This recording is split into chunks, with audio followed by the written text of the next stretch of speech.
Hello friends, राधेयस academy में आपका स्वागत है। आज मैं करंट अफेयर्स के कुछ ऐसे प्रश्न के बारे में बताने जा रहा हूं जो कि रेलवे, बैंकिंग, एसएससी के साथ साथ सभी प्रतियोगी परीक्षाओं में पूछे जाने वाला महत्वपूर्ण प्रश्न है। अगर आप मेरे चैनल पर नए हैं तो सब्सक्राइब कर लें और बेल आइकन दबा दें ताकि सभी नोटिफिकेशन आपको मिलता रहे। तो चलिए, आज का पहला प्रश्न है, सैनिटाइजर टनल स्थापित करने वाला देश का पहला रेलवे स्टेशन कौन है? तो सैनिटाइजर टनल स्थापित करने वाला जो देश का पहला रेलवे स्टेशन है वह कौन सा है? तो इसका सही आंसर हो जाएगा अहमदाबाद रेलवे स्टेशन। तो भारत का अहमदाबाद रेलवे स्टेशन एक ऐसा स्टेशन है जहां सैनिटाइजर टनल स्थापित हुआ है। अगला प्रश्न है, किस राज्य ने प्रधानमंत्री गरीब कल्याण योजना के तहत खाद्यान्न वितरण का रिकॉर्ड बनाया है? तो भारत का कौन ऐसा राज्य है जो कि प्रधानमंत्री गरीब कल्याण योजना के तहत खाद्यान्न वितरण में रिकॉर्ड स्थान बनाया है? तो इसका सही आंसर हो जाएगा उत्तर प्रदेश, जिसकी राजधानी लखनऊ है। और इस लखनऊ को नवाबों की नगरी भी कहा जाता है, नवाबों का शहर कहा जाता है। और उत्तर प्रदेश के मुख्यमंत्री वर्तमान में योगी आदित्यनाथ हैं। अगला प्रश्न है, जियो टैग कम्युनिटी किचन वाला पहला भारतीय राज्य कौन है? तो जियो टैग कम्युनिटी किचन वाला भारत का पहला राज्य कौन सा है? तो इसका सही आंसर हो जाएगा उत्तर प्रदेश। अगला प्रश्न है, किस राज्य ने जरूरतमंदों की मदद के लिए फूड बैंक पहल की शुरुआत की है? तो भारत का कौन ऐसा राज्य है जो कि जरूरतमंदों की मदद के लिए यानी कि उन्हें सहायता प्रदान करने के लिए फूड बैंक की पहल की है? तो इसका सही आंसर हो जाएगा मणिपुर। कौन सा राज्य? मणिपुर। अगला प्रश्न है, किस राज्य ने ई लर्निंग हेतु परियोजना स्माइल प्रारंभ किया है? तो भारत का कौन ऐसा राज्य है जो कि ई लर्निंग हेतु परियोजना स्माइल प्रारंभ किया है? इसका सही आंसर हो जाएगा राजस्थान। तो राजस्थान एक ऐसा राज्य है जो कि ई लर्निंग हेतु परियोजना स्माइल प्रारंभ किया है। और राजस्थान की राजधानी जयपुर है, जिसे गुलाबी शहर के नाम से जाना जाता है।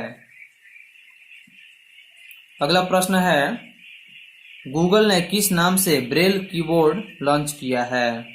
कि गूगल कंपनी ने किस नाम से ब्रेल कीबोर्ड को लॉन्च किया है? तो इसका सही आंसर हो जाएगा टॉकबैक। क्या होगा? टॉकबैक। अगला प्रश्न है, किस राज्य ने अप्रैल 2020 में मोदी किचन प्रारंभ किया है? तो भारत का कौन ऐसा राज्य है जो कि अप्रैल 2020 में मोदी किचन प्रारंभ किया है? तो इसका सही आंसर हो जाएगा तमिलनाडु, जिसकी राजधानी चेन्नई है। अगला प्रश्न है, पीएम केयर्स फंड में दान की गई राशि एकत्र करने के लिए किसे चुना गया?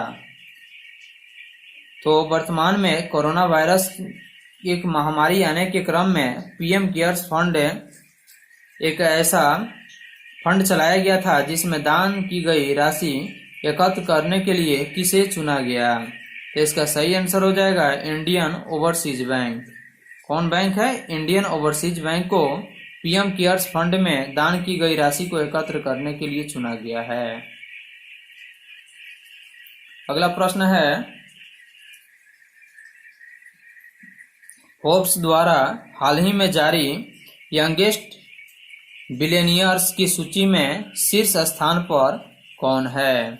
ने फोर्ब्स द्वारा जारी हाल ही में एक रिपोर्ट है, यानी कि यंगेस्ट बिलियनियर्स की सूची में शीर्ष स्थान पर कौन सा जगह है? ये कौन है? तो इसका सही आंसर हो जाएगा काइली जेनर। तो काइली जेनर जो है वो फोर्ब्स द्वारा हाल ही में जारी यंगेस्ट बिलियनियर्स की सूची में पहले स्थान पर हैं। अगला प्रश्न है, भारतीय रेलवे ने 9 मई 2020 को कितनी क्षमता वाले इलेक्ट्रिक इंजन का परिचालन शुरू किया है? तो भारतीय रेलवे ने 9 मई 2020 को कितनी क्षमता वाले इलेक्ट्रिक इंजन का परिचालन शुरू किया? तो इसका सही आंसर हो जाएगा 12,000 हॉर्स पावर, यानी 12,000 HP जो है उतना का भारतीय रेलवे ने 9 मई 2020 को इतनी क्षमता यानी 12,000 हॉर्स पावर क्षमता वाले इलेक्ट्रिक इंजन का परिचालन शुरू किया है।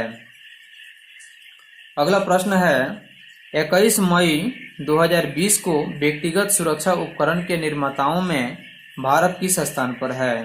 नहीं, 21 मई 2020 को व्यक्तिगत सुरक्षा उपकरण के निर्माताओं में भारत का जो स्थान है वह कौन सा स्थान है? तो इसका सही आंसर हो जाएगा दूसरा स्थान है। कौन स्थान? दूसरा स्थान। अगला प्रश्न है विश्व प्रवासी पक्षी दिवस 2020 का थीम क्या था? यानी विश्व प्रवासी मतलब दूसरे जगह पर से आए हुए भारत में जो पक्षी थे उनके लिए कौन सा प्रवासी दिवस मनाया गया है? यानी कि वर्ष 2020 का जो प्रवासी दिवस जो मनाया गया है उसका थीम क्या है? इसका सही आंसर है पक्षी हमारी दुनिया को जोड़ते हैं, यानी कि इसका थीम है पक्षी हमारी दुनिया को जोड़ते हैं। अगला प्रश्न है 12 मई 2020 को प्रधानमंत्री नरेंद्र मोदी द्वारा आत्मनिर्भर भारत अभियान के तहत कितना आर्थिक पैकेज की घोषणा की गई है? तो 12 मई 2020 को माननीय प्रधानमंत्री श्री नरेंद्र मोदी द्वारा आत्मनिर्भर भारत अभियान के तहत कितना आर्थिक पैकेज की घोषणा की गई है? इसका सही आंसर हो जाएगा 20 लाख करोड़। कितना? 20 लाख करोड़। अगला प्रश्न है नवीन एवं नवीकरणीय ऊर्जा मंत्रालय द्वारा किस मंदिर को पूरी तरह से सोलराइज करने की योजना शुरू की गई है? यानी कि नवीन एवं नवीकरणीय ऊर्जा मंत्रालय द्वारा भारत के किस मंदिर को पूरी तरह से सोलराइज करने की योजना शुरू की गई है? तो इसका सही आंसर हो जाएगा कोणार्क सूर्य मंदिर, यानी कि जो कोणार्क का जो सूर्य मंदिर है उस मंदिर को नवीन एवं नवीकरणीय ऊर्जा मंत्रालय द्वारा सोलराइज करने की योजना शुरू की गई है। अगला प्रश्न है सर्वाधिक कमाई करने वाला 100 एथलीटों की फोर्ब्स सूची में 2020 में शामिल एक भारतीय कौन है? तो सर्वाधिक कमाई करने वाला 100 एथलीटों की फोर्ब्स सूची में 2020 में शामिल एकमात्र भारतीय कौन है? तो इसका सही आंसर हो जाएगा विराट कोहली, जो भारतीय क्रिकेट टीम के वर्तमान कप्तान हैं और उन्होंने ही सर्वाधिक कमाई करने वाला 100 एथलीटों की फोर्ब्स सूची 2020 में शामिल होने वाले एक पहले मात्र भारतीय हैं।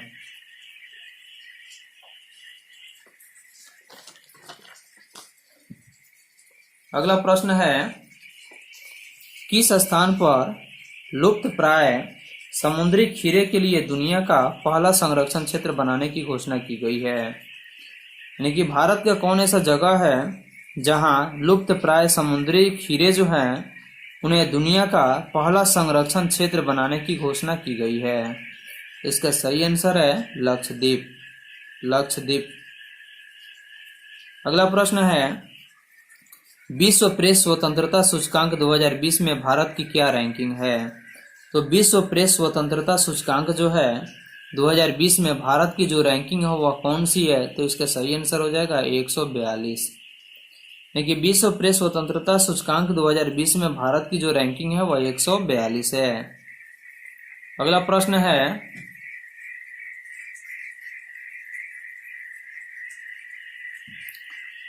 किस दौरान जारी दिशा निर्देश में सार्वजनिक स्थानों पर थूकना अपराध घोषित किया गया है? यानी कि कब जब दिशा निर्देश जारी किया गया था तो उसमें सार्वजनिक स्थानों पर थूकना अपराध घोषित किया गया था? तो इसका सही आंसर हो जाएगा लॉकडाउन 2.0। अगला प्रश्न है पर्यटन मंत्रालय द्वारा प्रारंभ किए गए देखो अपना देश वेबिनार श्रृंखला में पहला वेबिनार किस शहर के बारे में था? यानी कि पर्यटन मंत्रालय द्वारा प्रारंभ किए गए देखो अपना देश वेबिनार श्रृंखला में पहला वेबिनार किस शहर के बारे में था? इसका सही आंसर हो जाएगा नई दिल्ली, जो कि भारत की राजधानी है, और वर्तमान दिल्ली के जो मुख्यमंत्री हैं वे अरविंद केजरीवाल हैं। अगला प्रश्न है, विश्व प्रेस स्वतंत्रता सूचकांक 2020 में शीर्ष स्थान पर कौन देश रहा? यानी विश्व प्रेस स्वतंत्रता सूचकांक 2020 में शीर्ष स्थान पर कौन सा देश रहा? इसका सही आंसर है नॉर्वे। अगला प्रश्न है, ग्रिड 2020 रिपोर्ट के अनुसार भारत में 2019 में कितने लोग विस्थापित हुए? ग्रिड 2020 रिपोर्ट के अनुसार भारत में 2019 में कितने लोग विस्थापित हुए? इसका सही आंसर हो जाएगा 5 मिलियन। अगला प्रश्न है, मनरेगा योजना के तहत रोजगार देने वाला कौन सा राज्य सबसे आगे है? यानी कि महात्मा गांधी रोजगार योजना के अंतर्गत जो रोजगार लोगों को दिया गया है, उस रोजगार में सबसे अधिक रोजगार देने वाला राज्य कौन है? इसका सही आंसर हो जाएगा छत्तीसगढ़। तो भारत के एक ऐसा राज्य छत्तीसगढ़ है जिन्होंने मनरेगा यानी कि महात्मा गांधी रोजगार गारंटी योजना के तहत रोजगार देने वाला प्रथम राज्य बना है। अगला प्रश्न है, विश्व प्रेस स्वतंत्रता सूचकांक 2020 में सबसे खराब रैंकिंग किस देश की रही? तो विश्व प्रेस स्वतंत्रता दिवस सूचकांक जो 2020 है, उसमें सबसे खराब रैंकिंग जो रही वह किस देश की रही? इसका सही आंसर हो जाएगा उत्तरी कोरिया। इसकी उत्तरी कोरिया को। अगला प्रश्न है, विश्व प्रेस स्वतंत्रता सूचकांक 2020 के अनुसार भारत में 2018 और 2019 में क्रमशः कितने पत्रकारों की हत्या हुई? तो विश्व प्रेस स्वतंत्रता सूचकांक 2020 के अनुसार भारत में 2018 और 2019 में कितने पत्रकारों की हत्या हुई? इसका आंसर हो जाएगा 60। अगला प्रश्न है, ग्रिड 2020 रिपोर्ट के अनुसार विश्व में 2019 में कितने लोग विस्थापित हुए? तो ग्रिड 2020 के अनुसार ग्रिड 2020 का जो रिपोर्ट है, उस रिपोर्ट के अनुसार विश्व में 2019 में कितने लोग विस्थापित हुए? इसका सही आंसर हो जाएगा 33.5 मिलियन। तो 33.5 मिलियन लोग जो थे, उन्होंने ग्रिड 2020 रिपोर्ट के अनुसार विश्व में 2019 में विस्थापित लोग हुए हैं। अगला प्रश्न है, विश्व विरासत दिवस 2020 कब मनाया गया? तो विश्व विरासत दिवस 2020 कब मनाया गया? तो इसका सही आंसर है 18 अप्रैल को, कि इस वर्ष यानी कि वर्ष 2020 में 18 अप्रैल को विश्व विरासत दिवस के रूप में मनाया गया। अगला प्रश्न है, किसने कम लागत वाला मैकेनिकल वेंटिलेटर विकसित किया है? यानी कि कौन ऐसा संस्था है जिन्होंने कम लागत वाला मैकेनिकल वेंटिलेटर विकसित किया है? इसका सही आंसर हो जाएगा IIT बॉम्बे। अगला प्रश्न है, किसने हाइड्रोजन ईंधन बस और कार लॉन्च की है? यानी कि कौन ऐसी संस्था या कंपनी है जिन्होंने हाइड्रोजन ईंधन और कार दोनों लॉन्च की है? इसका सही आंसर हो जाएगा NTPC। अगला प्रश्न है, बीमारी के पीड़ितों के दफन या दाह संस्कार को रोकने पर कौन ऐसे राज्य ने 3 वर्ष की कैद की सजा का प्रावधान किया है? इसका सही आंसर हो जाएगा तमिलनाडु। अगला प्रश्न है, सभी न्यायालयों में वीडियो कॉन्फ्रेंसिंग की बुनियादी ढांचा तैयार करने वाला देश का पहला राज्य कौन बना? यानी कि सभी न्यायालयों में वीडियो कॉन्फ्रेंसिंग का बुनियादी ढांचा तैयार करने वाला देश का पहला राज्य कौन बना? तो इसका सही आंसर है उत्तर प्रदेश। अगला प्रश्न है, IIMT भुवनेश्वर द्वारा तैयार पैर से संचालित बास बेसिन कहाँ स्थापित करने की योजना है? तो IIMT भुवनेश्वर द्वारा तैयार पैर से संचालित बास बेसिन जो है उसको कहाँ स्थापित करने की योजना है? इसका सही आंसर हो जाएगा मुंबई के धारावी में।